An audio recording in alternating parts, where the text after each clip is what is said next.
خزانہ بخشنے والے کو گنج بخش کہتے ہیں۔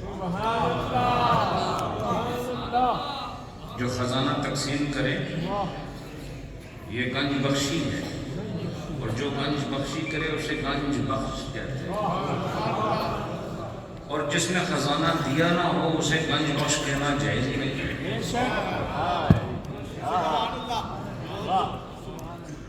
بھائی تو انہوں کو سمجھ آ رہی ہے؟ جس نے گنج بخشا ہی نہ ہو اس کو گنج بخش کہہ سکتے ہیں؟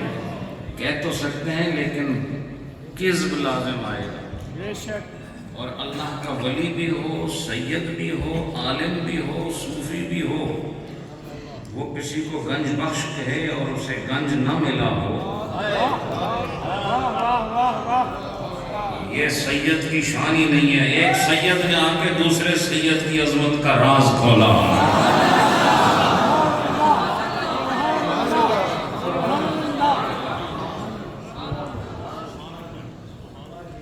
اور فیض عالم جب کہا تو پتہ چلا کہ صرف لاہور والے ہی نہیں،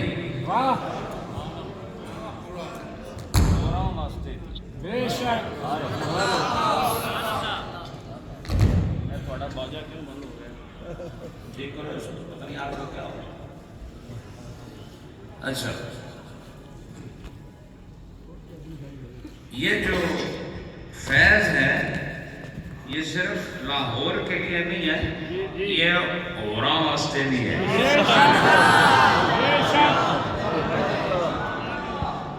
تو جب اوراں واسطے بھی ہے تو پھر جتھے جتھے ہو رہے ہیں اتھے اتھے انہوں دا فیض بھی ہے۔ اس لیے عالم میں ہر جگہ ہوتے ہیں، اس واسطے انہوں نے فیض عالم۔ الحمدللہ اس یہ شعر کی تشریح فقیری پیش کر رہے تھوڑے۔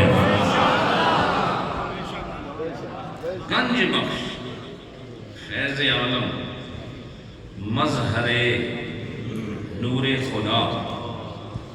مظہر کنوں کے اندر جس سے ظہور ہو، جہاں سے شے ظاہر ہو، اس شے کو، اس جگہ کو، اس مقام کو مظہر کہتے ہیں۔ جہاں سے شے ظاہر ہو اس جگہ کو مظہر کہتے ہیں۔ تو آپ مظہر ہیں کچھ ظاہر کرنے کے لیے، آپ کے وجود سے کچھ ظاہر ہو رہا ہے، اور وہ کیا ظاہر ہو رہا ہے؟ جناب اجمیری رحمت اللہ علیہ نے فرمایا ان سے خدا کا نور ظاہر ہو رہا ہے۔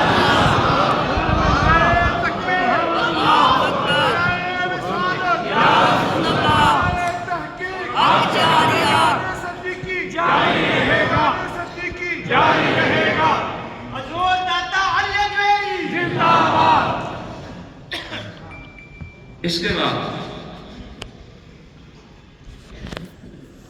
یہ بھی ذہن میں رکھیں کہ نور خدا کی یہ خوبصورت تشریح وہ اصل میں نور مصطفیٰ ہے۔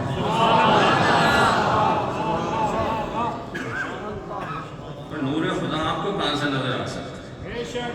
بولو نا۔ ہاں، اللہ نے اپنا نور جو تھا وہ اپنے نبی کو حوالے کیا ہے، تو لہذا نبی میں جو نور ہے وہ نور مصطفیٰ نہیں، وہی اصل میں نور خدا ہے۔ فرمائے یہ حسنی بیٹا وہ بیٹا ہے امام علی مقام امام حسن علیہ السلام، ان کا یہ عظیم شہزادہ وہ شہزادہ ہے جس کی تبلیغ میں بھی نور مصطفیٰ ہے، جس کی تعلیم میں بھی نور مصطفیٰ ہے، جس کی زیارت میں بھی نور مصطفیٰ ہے۔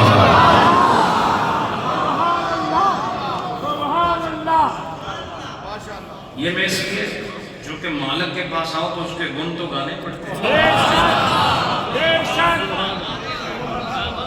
پہلے تھوڑا یا ایک طریقہ ہوتا ہے جدے کو لائے ہو منگن تو پہلا ہوگی چنگیاں تعریفاں کر، اور یہ بھی سانو پتہ ہے جے جھوٹیاں کیتیاں تو انہاں دینا کچھ بھی نہیں۔ اس مقام تے جھوٹ والی گل ہی کوئی نہیں. اس لیے ہم یہ کلمات کہہ رہے ہیں کہ جب میں اور آپ یہاں سے جائیں تو لدے لدائے واپس جائیں.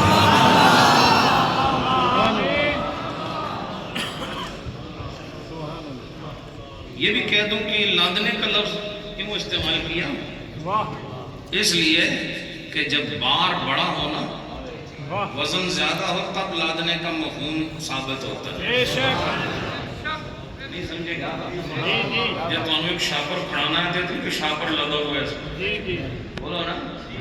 کوئی تھیلی آپ کو دیں ہاتھ میں کہ تھیلی لدی ہوئی ہے تو لوگ آکھن گے انہوں مطلب ہی نہیں پتا. تو لادنا اس وقت ہوتا ہے جب سامان زیادہ ہوتا ہے. اس سے پتہ چلا ہم جب یہاں سے جائیں گے تو تھیلی نہیں ہوگی, بڑے بڑے انبار لادے ہوئے. یہ غلام جب یہاں سے گزریں گے فرشتے بھی گواہی دیں گے داتا نے آج واقعی ثابت کر دیا ہے کہ دینے والا رب ہے, تقسیم کرنے والا جس طرح محمد ہے اسی محمد کی اولاد داتا بن کے لاہور میں آنے والوں کو تقسیم کر رہے ہیں.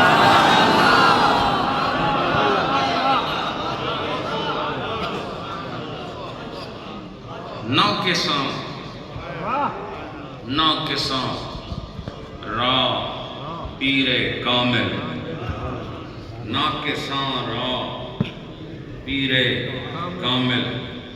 اس سے پتہ چلا کہ پیر کامل ہی ناقص کو کامل بنا سکتا ہے. کہ ایک نکارے کو دوا نکارا گیا یا ایک نکمے کو دوسرا نکمہ گیا تو نتیجہ صفر. ایسا ہی ہے نا؟ بولو.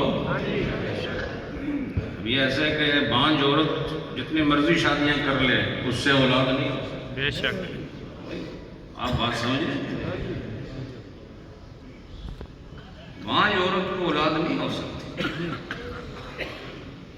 یہ بھی یاد رکھو فیض لینے کے لیے بھی ادا چاہیے, اور جو فیض دینا جانتے ہیں ان کو ہمیں سکھانے کی ضرورت نہیں, ان کو بارگاہ رسالت سے سارے سبق سکھا دیے. اس لیے ہم یہ گفتگو کر رہے ہیں تاکہ وہاں سے فیض عالم ہم ناقصوں پر پیر کامل بن کر ایسی نظر فرمائیں کہ آج جب ہم یہاں سے جائیں تو ہمیں خود محسوس ہو کہ ہمارے اندر کسی کامل کی وجہ سے کمال آ گیا.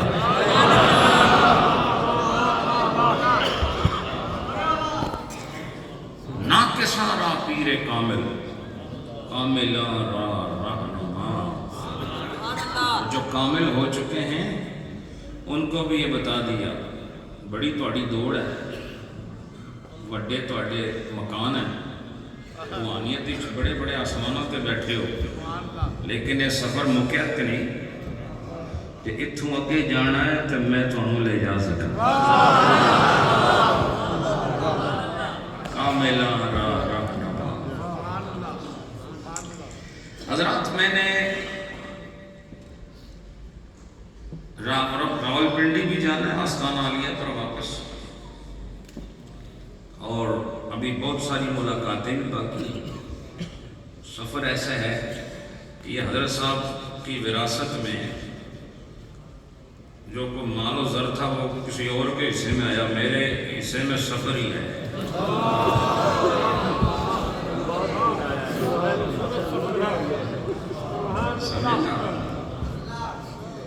یوں سمجھو کہ سیرو فی الارض جو ہے نا وہ صحیح مجھ پر صادق ہے, زمین نے اندر سیر کرو. لیکن یہ سفر انشاءاللہ سفر سے بچا لے گا. ما سلککم فی سفر.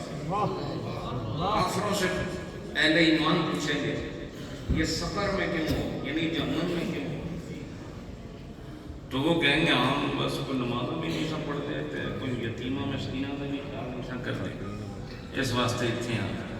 تو ہم الحمدللہ جو سفر کر رہے ہیں وہ سفر سے بچنے کے لیے کر رہے ہیں.